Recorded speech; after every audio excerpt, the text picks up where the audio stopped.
No doubt about it. Ukraine pulled a fast one on Russia. And today in the Kremlin, there is a lot of people having a lot of very tough conversations about what to do next. But the thing is that it's not just the Kremlin that's having to have those conversations. We're going to talk about this a lot today, but the attacks that Ukraine conducted yesterday were so different and so special and so damaging that a lot of tough conversations are being had all around the world. So let's talk about the best comparisons to make to what we saw yesterday, the amount of damage that was done by the attacks, the risks posed by non-state actors trying to duplicate this style of attack, the possibility of a ceasefire and what the attack did to alter that, and a whole bunch more, all thanks to your questions. Been waiting for this video since the news broke. Is Pearl Harbor the right comparison?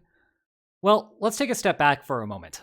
I have seen a bunch of news articles indeed make that comparison, and a lot of the reaction that I have seen online in response to that has been what we might describe as pearl clutching. And I know that's going to come as a surprise. People on the internet and pearl clutching, never seen that before. But I think we need to take a step back, as I said, and try to separate what's happening in terms of military outcomes and morality of the attack. There is obviously a difference between Ukraine striking Russian planes inside of Russia 3 years into a war that Russia began by invading Ukraine, and Japan striking Pearl Harbor in a surprise attack before declaring war against the United States. And we can have a whole separate conversation if we wanted to about the legality of starting a war without declaring a war, as well as the practical implications.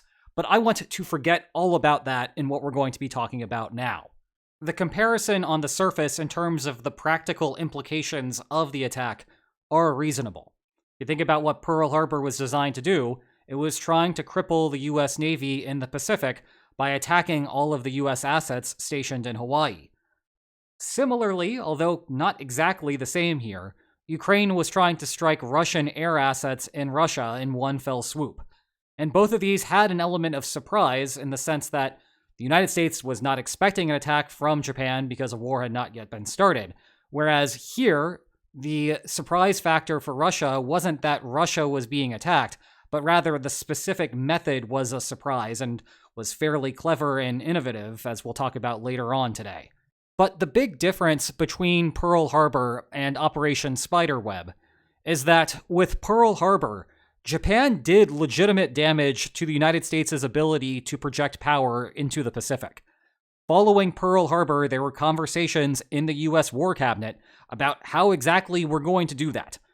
We had a whole bunch of ships in Hawaii. They're now gone. What do we do? That was the conversation that was being had in Washington and elsewhere in the United States following Pearl Harbor. Russia is not going to have that same kind of conversation today. Don't get me wrong, there are still going to be lots of conversations inside of Russia today about all of the damage that was done, all of the mistakes that were made leading up to this, and what Russia is going to do after the fact. But Russia today still has the ability to bomb Ukraine, as well as other countries if Moscow decides to do so. That ability is diminished by having fewer planes, of course, but Russia still maintains the ability to do it. As a result, I think that the better comparison is not to Pearl Harbor, but rather to September 11th.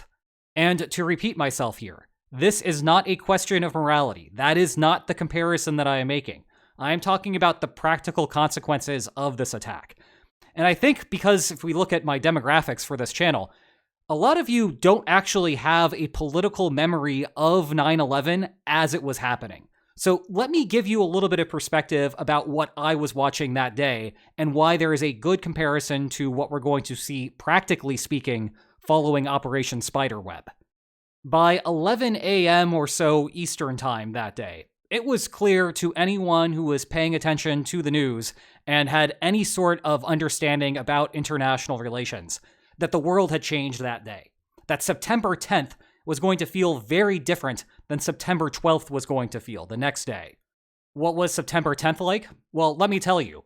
I grew up in the post-Cold War era, and I will also say to you, if you have the ability to get into a time machine and select when you are going to be growing up, that is a great time to do it, because there was relative harmony in the world and things were very optimistic. That was the world that we lived in on September 10th. September 12th? No, all of that was gone. We lived in a completely different world after that. And I'm not just talking about the consequences of the attack itself, the direct consequences of the attack itself. I'm talking about what this told the world about military technology, broadly speaking. The attack on September 11th was clever. It was something that people hadn't fully grasped was possible, the amount of damage that could be done with relatively small amounts of material and manpower. And what happened in the aftermath of the attack was all sorts of effort made to make sure that it would not be possible to replicate that attack. Think about every time you go through airport security. Even today, in 2025, what is happening in airports is a consequence of what happened 24 years ago. That is not what airport security looked like back then.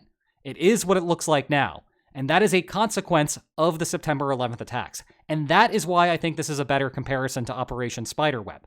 It is not Operation Spiderweb itself that is greatly concerning to the world, and also to Russia. But it's the aftermath of it and what it tells us about capacity to use drones to commit attacks.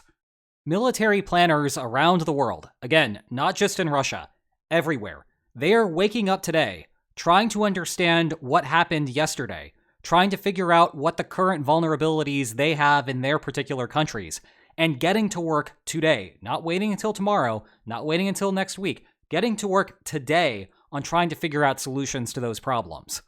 I think that after the last few years, we have all come to the realization that we live in a drone world. But after yesterday, we have come to an even greater conclusion that the drone world is much larger than we thought. And as a result, and once more, not from a morality perspective, but from a consequences perspective, I think the better comparison for Operation Spiderweb is not Pearl Harbor, but rather September 11th. Besides the obvious cost of the materiel lost, what other costs are imposed immediately? I'm thinking heightened security on imported goods, or more anti-air materiel being dedicated to air bases, thus less for use on the front line. Well, I think that you have a pretty good starting point there. What I would emphasize is just how expansive these costs are going to run in terms of extra defensive measures. There are going to have to be a lot of defensive measures produced, and it's not going to be just in response to how this particular attack was conducted. I'm talking about there with trucks having shipping containers that have the tops removed and then drones being released from there. I'm talking about a broader idea of having drones somehow get into a country well far away from where perhaps the combat operations are supposed to be happening, and then having them commit some sort of mass attack against very expensive targets. Let me give you an example of what I mean. Imagine that there is a target relatively close to the coastline. You could take a submarine, and by a submarine here, I'm not necessarily talking about an actual man-powered submarine. I'm possibly talking about a drone submarine. You could have a drone submarine under the water staying relatively quiet and stealthy, and then have it surface to open up to release a bunch of drones, and have those drones fly out and attack the particular target. That is still the same basic idea as Operation Spiderweb, where you have some type of mothership, in that case a truck with a shipping container, releasing a whole bunch of drones from an area that those drones would not normally have access to. Well, again, that is the world that we live in today. So as a starting point here, and especially with Russia in the middle of an ongoing conflict with Ukraine that has shown a proven ability to conduct these sorts of attacks, you're going to see a whole bunch of increases in inspections at both the ports and at borders to make sure that that type of material is not coming into the country. And actually, there's some evidence that we are already seeing that, with trucks being stopped all over the place inside of Russia along the highway, causing all sorts of traffic jams, to make sure that every one of those trucks can be inspected and guarantee that there isn't a repeat of this attack happening tomorrow or the next day. And one more thing, again focusing on just Russia here. This is not the first time during the war that there has been a massive security breach as a result of an intelligence failure inside of Russia. This is the first time perhaps that it was Ukraine doing it, if we're trying to not talk about, say, other sorts of smaller scale bombings or the targeting of the Crimean Bridge, that sort of thing. Putting those types of attacks aside, thinking about more massive and flashier attacks, the other attack was the Moscow theater attack. And of course, that again was not done by Ukraine, but that was also the result of an intelligence failure. And so obviously this is a bad day for the Russian military, but it's probably an even worse day for Russian intelligence, and I would really not like to be a member of the Russian domestic intelligence service right now. Is the escalation a sign that a truce or peace comes closer? Well, I talked about this a little bit on the main channel yesterday, but let me reiterate. One of the things that is going to be missed out in the broader media discussion and online discussion about what happened yesterday is that this is going to change the face of the battle and then something. Remember, the reason that conflicts happen, the reason that wars happen, is because of bargaining frictions. If you want to explain why a war happens, you have to explain what the bargaining friction is that prevented the two sides from negotiating a resolution, which, in principle, should leave them both better off. And likewise, if you want to explain why a war ends, you need to explain what has happened over the course of the war to resolve that bargaining friction. And what I pointed out yesterday is if the reason why the war continues is because of a disagreement between the Ukrainian government and the Russian government about what the expected outcome of the war is, and thus Ukraine has a relatively high bargaining stance, where it is unwilling to give up a whole bunch in bargaining because it thinks it can do better by fighting, and Russia likewise is unwilling to take a small amount of concessions because it thinks that it can do better by fighting, then the resolution to that kind of conflict is information transmission that makes it clear to both parties what the actual expected outcome of the war is.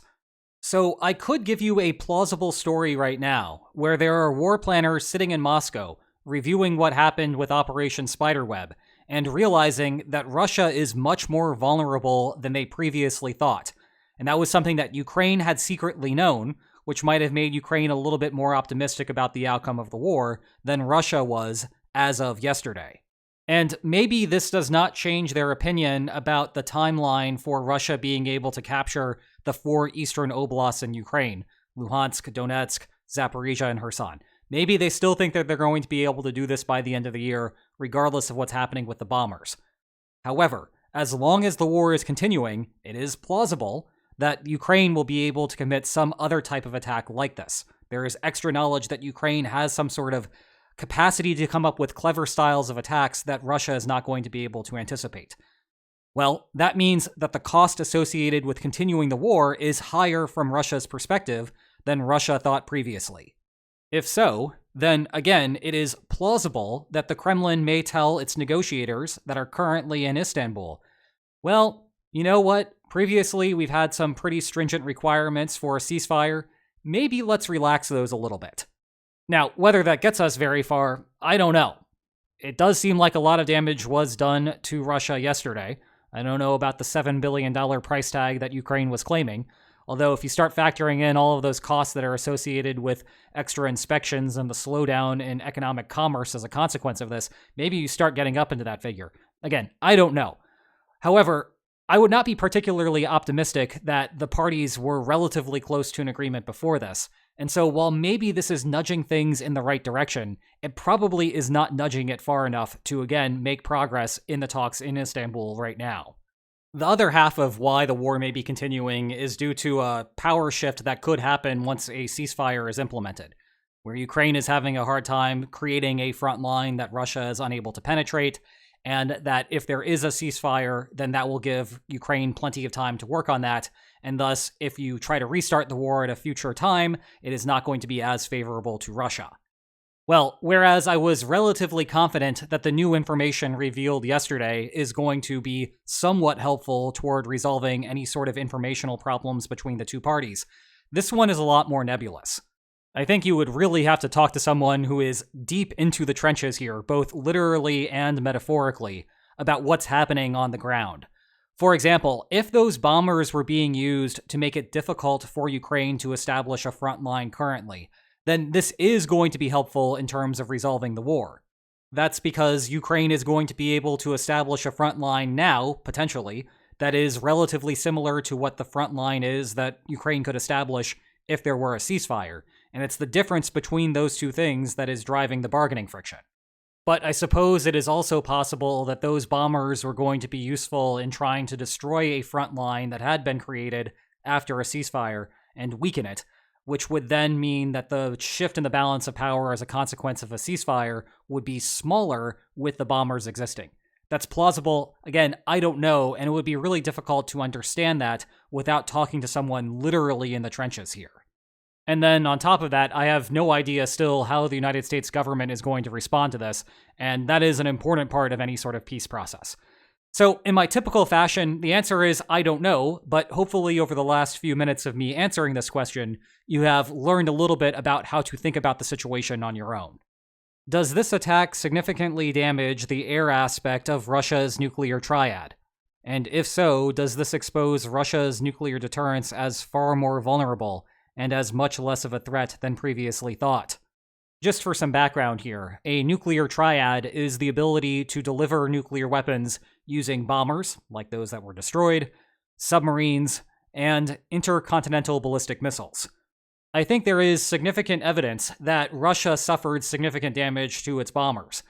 But in terms of whether it damaged the nuclear triad significantly, I don't think so. And it's kind of weird to have that distinction there, but it's true. You can simultaneously lose a lot of materiel, but still have so many more bombers left over that your bombers are still capable of delivering enough nuclear weapons.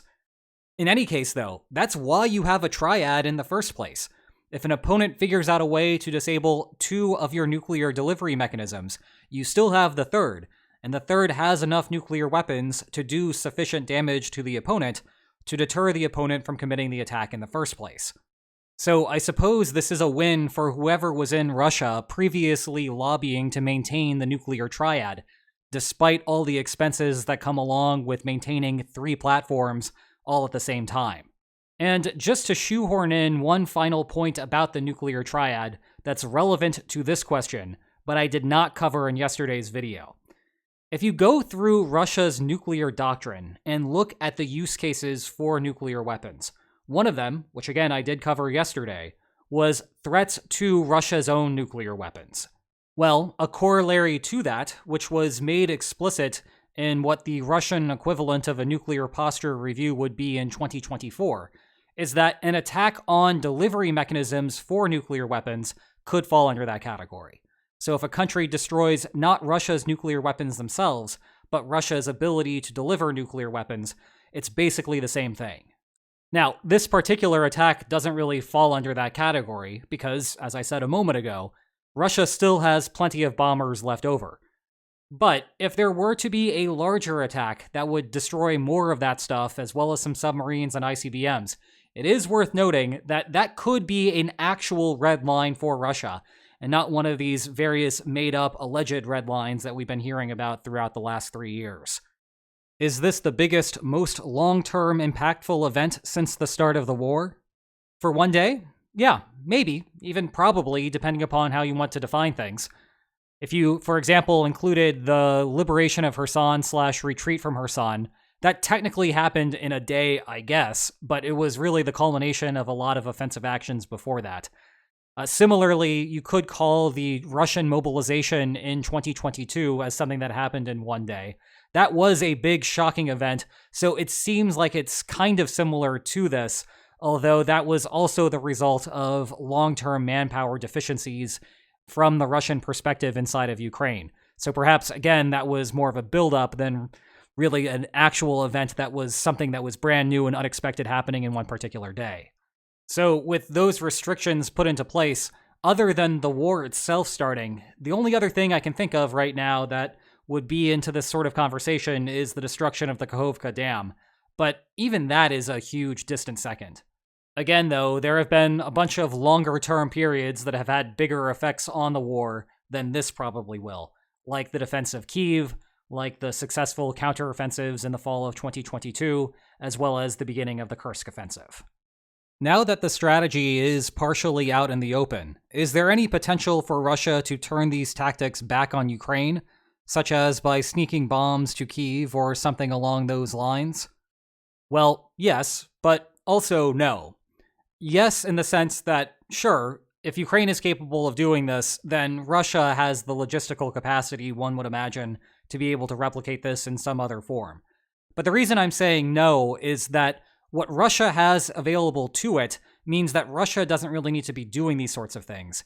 And the real difference here, the real surprise and advantage for Ukraine, is that Ukraine does not have Russia's capacity, but had the ability to do this anyway. What I mean by that is that Russia has the conventional ability to project power in a way that Ukraine doesn't. Kyiv is under constant error alerts. There are other parts of the country like Kharkiv that are constantly being struck. You also have drones attacking people inside of Kherson across the river. In other words, Russia has never had a huge problem in trying to project power, and it's certainly not in the same level of difficulty as Ukraine has, because the distance between Ukraine and Moscow is, well, quite a bit, whereas the distance between parts of Russia, like Rostov-on-Don, they're right next to Ukraine. So Russia can station areas inside of Russia that are not as politically sensitive as Moscow are, very close to Ukraine, and be able to conduct attacks on Ukraine-sensitive locations. Ukraine does not have that ability, or does not have as much of that ability, but as we have seen from yesterday, Ukraine is figuring out solutions. So this is an asymmetry that Ukraine is coming close to breaking. There's still going to be an asymmetry there, but Ukraine is closing the gap. And so even if Russia knows that you can have these sorts of attacks, Russia may find ways to incorporate that into their offensives and into their strategic planning, but it's not going to be earth-shattering compared to what Russia already has available to it. The other half of this is that Ukraine just doesn't have the same level of materiel lying around that Russia does. So it's not like Russia is going to be able to replicate this attack and completely destroy all of Ukraine's bombing equipment, for example. It would be much more difficult for Russia to do that just because Russia doesn't have as many targets available to it as Ukraine does. Well, I suppose Russia could hit all of them, but the point is that the amount of damage that Russia could inflict on Ukraine is not as much as compared to the amount of damage that Ukraine can inflict on Russia. And as a final point here, and circling back to the main theme of this video about the consequences of the attack well beyond just Russia and Ukraine, the real big concern that I have on the day after is not about what happens in the event of an attack between two state actors fighting one another, but rather a peacetime attack by a non-state actor. Credit where credit is due, in the last video on this channel, Lines on Maps Extra, we had a video about the Defense Intelligence Agency's threat assessment, and one of the primary things that we talked about in that video that came out of that threat assessment is cross-border attacks.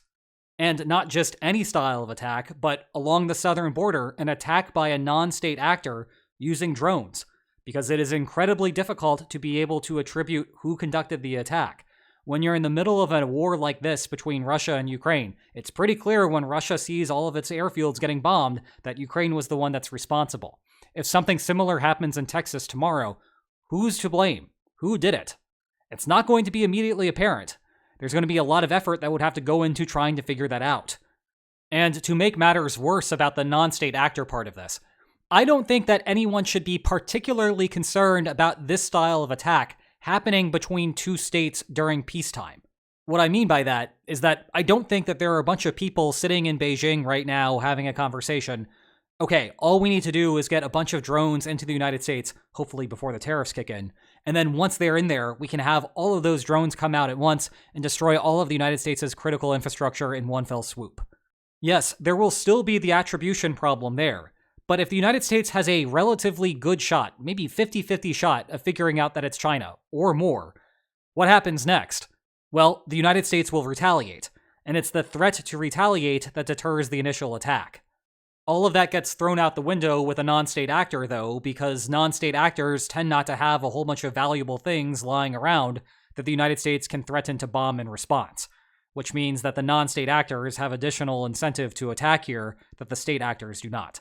And that's why I'm much more concerned about those non-state actors. Ukraine chose to attack military targets, but it used to attack oil facilities. What are the factors and goals that affect that decision?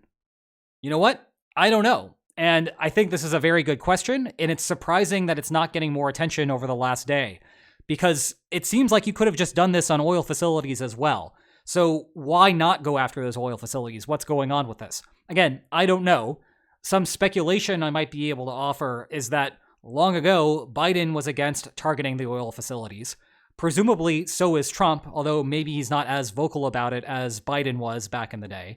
There has been some evidence of this in regard to Trump trying to get an infrastructure truce between Russia and Ukraine, where the war may continue and there might not be a traditional ceasefire, but at least Russia is no longer attacking Ukrainian cities, and Ukraine is no longer attacking Russian oil infrastructure. So maybe this is a part of the we don't want to upset Donald Trump plan, but I don't know, and it's something that's worth talking more about in the future. Oh, and oil prices are down recently, so maybe that has something to do with it. The oil infrastructure does not look as attractive when it's not as profitable for Russia, and so, relatively speaking, the military targets become more attractive. We can safely assume Ukraine did not manage such a large-scale operation by itself, and was more likely handled by an ally. Is there any information regarding this aspect? What kind of drones have been used? From where have they been launched? Well, let's just reject the premise of the question. This attack was not difficult. It was clever. It was not difficult. I think I mentioned that earlier today, but let me repeat what I mean by that. Conducting this sort of operation requires a fair degree of coordination, which might make it a little bit more difficult at this scale for a non-state actor to be able to do, because it required hundreds of people to be involved in terms of actually piloting these things ultimately. Just about every country worth its salt should be able to do that, never mind a country like Ukraine, which is arguably the leading country in the entire world when it comes to drone production and drone use. What makes this attack unique is that someone had to come up with the plot, and I mean that in both of the senses of the word plot. One, in the actual operation, but two, in the sense that it kind of feels like a movie, and this is a plot line from a movie. But that's the result of ingenuity. It is not necessarily the product of a very large military or intelligence complex, like the United States has. Now, that being said, US intel has always been a part of the war, save for a brief moment. So it is possible that at some point the United States was telling Ukraine about air bases inside of Russia or something to that effect. But again, that's not necessarily what happened here, because the type of intelligence that you might need for this could also be purchased off the internet by you or me today. And it would cost a good amount of money to the point that I would not be willing to pay for it. But if it's a matter of life or death of your country, like it is for Ukraine, spending a few $100s for some pictures of what's going on at air bases in Russia might be worth it. In sum, there's no clear reason to think that the United States or NATO was involved in this operation, other than tangentially providing intelligence to Ukraine as a part of regular and normal day-to-day intelligence reports. I know the chance is next to none, but if Ukraine had the opportunity to target Putin in some way, would they take that opportunity? Or would a hypothetical Putin assassination be more political trouble than it is worth? Additionally, would any Ukrainian attack on Putin change the lines on maps at all? Well, depending upon what you mean by the chances next to none, I think that this is plausible, even though I don't think it would be a particularly good idea, and the overall probability of this happening would be very low. I think it would require someone having a bad idea inside of Ukraine, thinking that this was going to be a good idea, and then having everything afterward logistically go well to allow it to happen. So I think it could happen, and I think it is plausible, but I would also agree, I suppose, in the sense of an overall probability, that the chance of this is next to none. Now, as to why I think this would be a bad idea, I don't think that anything would actually happen as a consequence of it. There is a false perception out there that Putin is primarily responsible for the war, and Putin is very scared about the war ending and what might happen to him domestically. And so if only Putin were removed, then the war would no longer be an issue and there would be a settlement very quickly thereafter. However, I think we've talked about this many times at this point. That's just not true. Putin is not going to have a fun summer vacation when Russia withdraws from Ukraine, whenever that may happen. There are going to be all sorts of domestic problems that come along with that. But the domestic problems that Putin is facing as a consequence of continuing the war continue to be significantly greater than the consequences that he would face by withdrawing. And just to be clear, by withdrawing here, I don't mean withdrawing from the entire country. I mean withdrawing from the active battlefield, setting up some type of ceasefire and a line of control roughly equivalent to where we are currently. The reason that the war continues is because Russia thinks it can do better by continuing the war than by settling on the terms that are currently available. And I said Russia there intentionally. I'm not talking about just Putin here. It's not only Putin that thinks that. There are more people inside of Russia and inside the Kremlin that agree with that belief. And as a consequence, if you remove Putin from power, that does not change the overall calculus. Moreover, I often see this hopes and dreams perspective that if Putin were removed from office, the next leader to come into office in Russia is going to see the folly of Putin's ways and withdraw the troops from Russia, and maybe you go back to the borders of January 2022. Even if the next leader in principle agreed with that, in other words, you got that person into an office and it was just a private conversation between you and that person, and you asked, hey, what did you think about the war, and was this a good idea? And that person was like, no, this was idiotic, it was horrible, it was dumb, so many people have died. Thing is, though, after all of those people have died, Russia has accumulated quite a bit of extra territory. And if that new leader withdraws from all of that territory and does not get much of anything in return, imagine what's going to happen to that political career. It is going to go away immediately, probably before that person can even propose those terms to the West. So, no, removing Putin from power would not be a particularly good idea. And that does not even get to the part of the nuclear doctrine that Russia has about protecting the Russian regime using nuclear weapons if the Russian regime is under threat.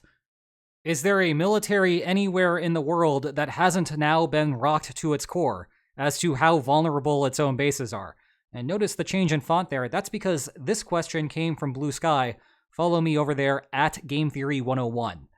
I think I've more or less already answered this question, but the reason I included it is because originally I was going to joke that the answer is that there is one country that has not been rocked to its core because of this, and that's Ukraine, because Ukraine was the one that conducted it. But then I thought to myself, it's probably the case that a whole bunch of people inside of relatively high up areas of the Ukrainian defense apparatus were completely unaware of what was going on with this as a way of Ukraine maintaining operational security. So it's also quite plausible that today inside of Ukraine, there are a lot of conversations about how to fix various holes in Ukrainian security that may now be apparent as a consequence of these attacks. The only difference there, though, is that someone inside of Ukraine was probably thinking about these issues ahead of time. So there's at least some sort of guideline document already created that is now being distributed across Ukraine about how to address these problems, at least in terms of a big picture. Will there be a third book that we could enjoy listening being plugged?